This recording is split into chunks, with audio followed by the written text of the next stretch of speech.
Il y a longtemps dans le village d'Akir, il y avait une jeune fille nommée Abik qui était la première fille du chef B. Contrairement à sa jeune sœur, Abik n'avait ni amis ni prétendants.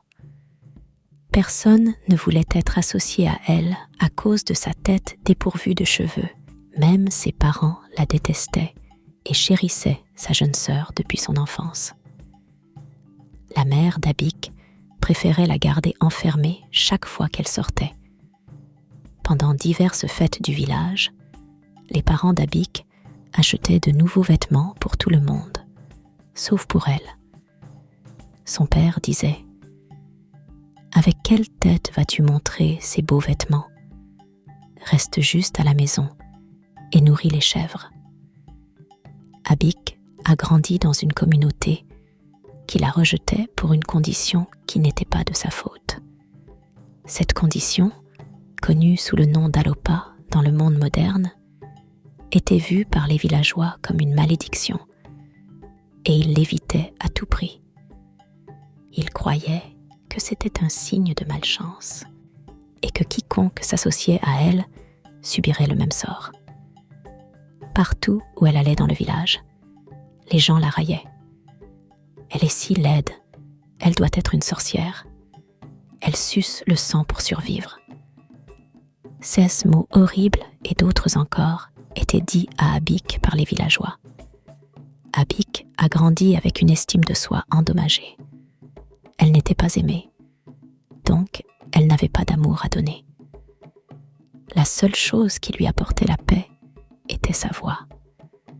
Quand elle chantait, c'était comme celui d'une diva. Chaque fois qu'elle se sentait triste ou affectée par les moqueries des gens, Abik se rendait discrètement près de l'arbre Yoko et chantait à tue-tête. Sa voix était comme une douce mélodie, envoûtante et captivante. Quand elle chantait, les oiseaux cessaient de gazouiller et le vent s'arrêtait de souffler, comme s'ils étaient tous émerveillés par son talent. Mais malheureusement, même une belle voix ne pouvait pas lui apporter l'amour et l'acceptation de ses compagnons villageois. Même les adultes du village l'évitaient, comme si sa condition était contagieuse.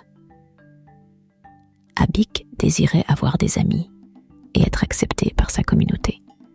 Elle rêvait de trouver un jour le véritable amour et de fonder une famille, mais elle savait que cela ne serait jamais possible avec son apparence actuelle.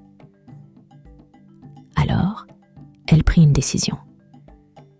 Elle emballerait ses affaires et partirait vers un autre village pour commencer une nouvelle vie, loin de ces gens qui la détestaient. Cela lui semblait être une excellente idée et elle se mit immédiatement à faire ses bagages. Elle ne savait pas ce qui allait lui arriver plus tard dans la nuit. Tard dans la nuit, Abik se mit en route vers la forêt pour commencer son voyage. Elle marcha pendant de longues heures et à un moment donné, elle dut s'arrêter pour se reposer. Dans la forêt, elle était sur le point de s'asseoir sur le sol quand elle remarqua une hutte. Elle s'approcha joyeusement de l'hutte avec l'intention de se reposer un peu dedans jusqu'à l'aube, sans savoir que l'hutte était en fait un vieil oiseau et la puissante sorcière qui vivait en périphérie du village possédait cet art. Lorsqu'elle ouvrit la porte, la sorcière regarda Abik de ses yeux perçants. « Que veux-tu, enfant ?»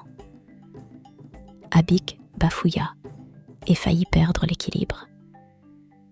Elle reconnut immédiatement la sorcière à cause de ses yeux verts et de ses lèvres jaunes. Son père lui avait raconté des contes effrayants sur la sorcière quand elle était jeune. Abik tremblait de peur et se souvenait des paroles de son père. La sorcière était connue pour avoir une puissante magie et était censée pouvoir exaucer n'importe quel souhait. Abik décida alors que le ciel lui envoyait une solution à tous ses problèmes. Peut-être qu'elle exaucera mon souhait d'avoir des cheveux. Je pourrai enfin avoir des prétendants, je deviendrai belle, pensa-t-elle.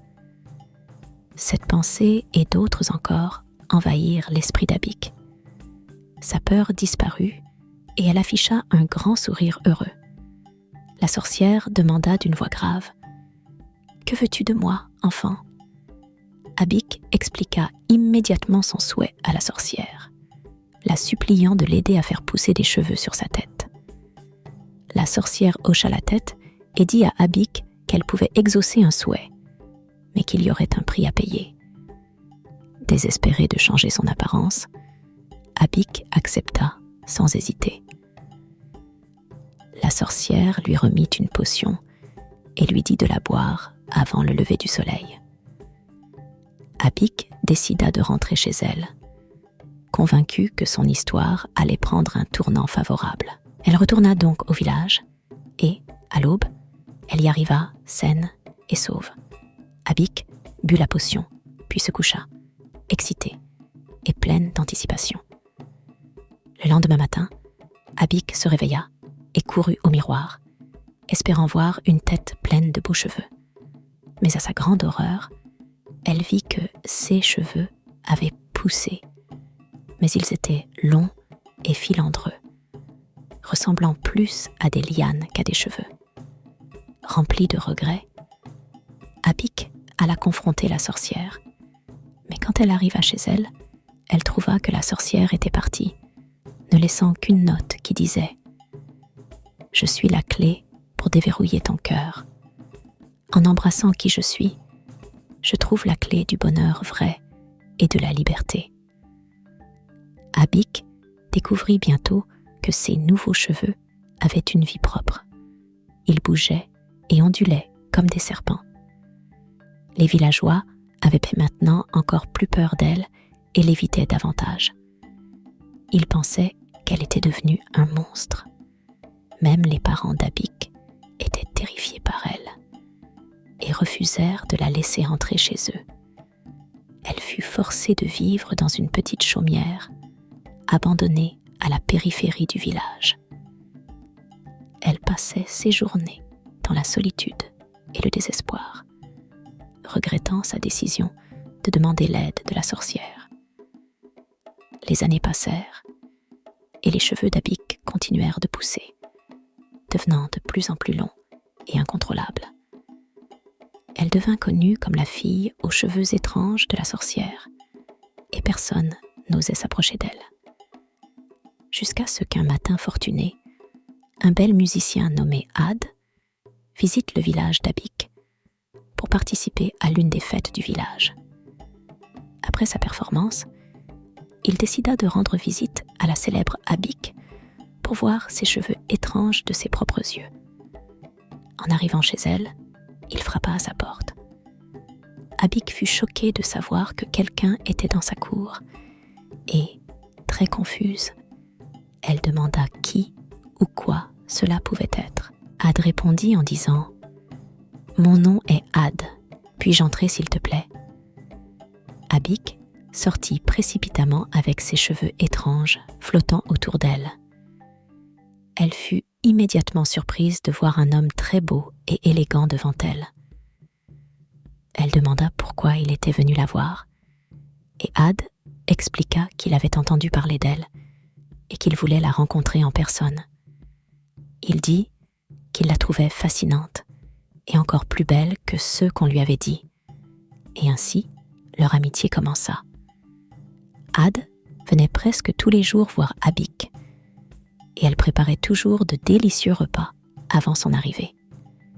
Cela continua pendant des mois, jusqu'à ce qu'un après-midi, lors d'une visite d'Had, se sentant assez proche d'Abik, il décida de l'encourager à s'accepter telle qu'elle estimated. Il lui dit à quel point elle était belle et à quel point n'importe qui serait chanceux d'être son ami. Abik rit aux éclats et dit « Il mente. Pourquoi quelqu'un aimerait-il une tête d'arbre comme la mienne ?» Et il répondit en disant « N'importe qui aimerait une tête d'arbre parce que c'est ta tête d'arbre, Abik. Les têtes d'arbre ont l'air charmants parce que c'est sur toi. Tout ce qu'a Abik et parfait.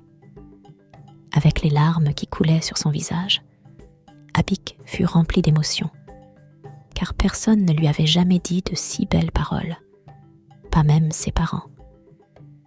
Après cette conversation, Had et Abik se dirigèrent vers le village, et dès que les villageois la virent, ils commencèrent à chuchoter et à colporter comme d'habitude. « Que fait la sorcière ici ?» dirent certains. Abik avait peur et voulait retourner chez elle, mais Had la retint et l'encouragea à continuer de marcher. « Tu dois affronter tes peurs, Abik. Jusqu'à quand vas-tu te cacher dans la forêt ? Que cela se termine aujourd'hui, et ne t'inquiète pas, je te tiendrai la main tout au long de ce chemin. » Avec ces mots de motivation, Abik prit confiance pour continuer à marcher.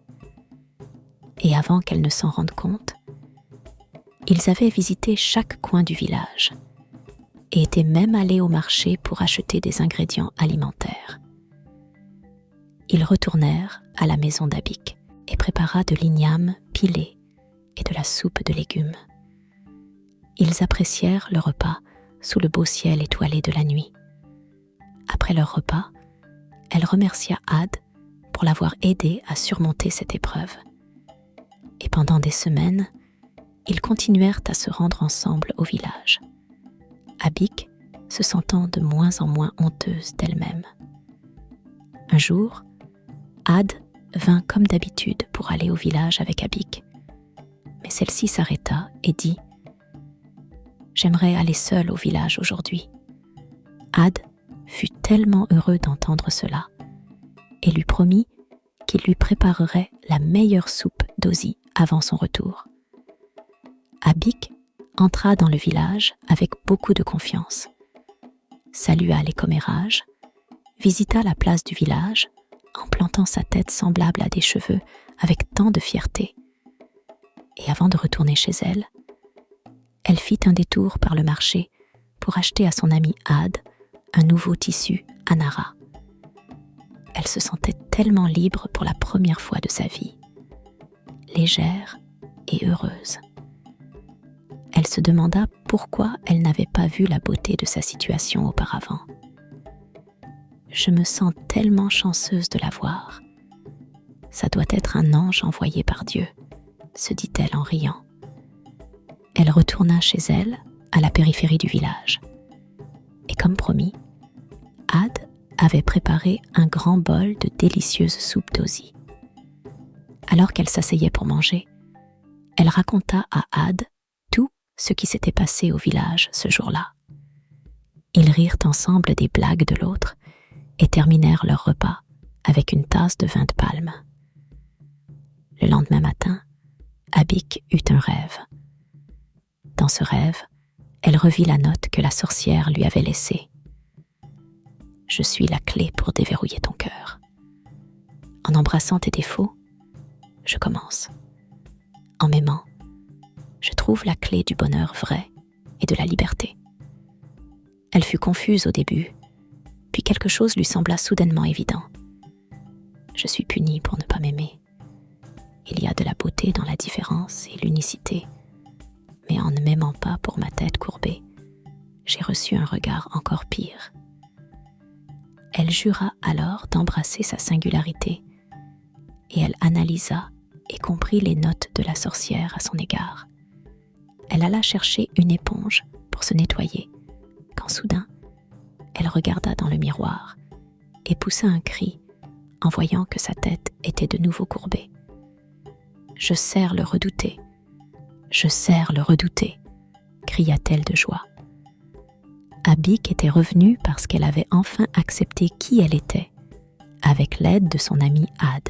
Le sort était brisé par l'amour-propre. Plus tard, ce soir-là, Had rendit visite à Abik comme d'habitude. Et Abik, le cœur rempli de joie, fut tellement heureuse de lui dire qu'elle avait servi le redouté immédiatement. Quand Had la vit, il remarqua sa tête et il l'embrassa avec tant de passion. Abik regarda Had avec tellement de surprise dans les yeux. « Que Que pensez-vous qu'il s'est passé après cela? Partagez vos pensées dans la section des commentaires. N'oubliez pas de liker, partager et vous abonner.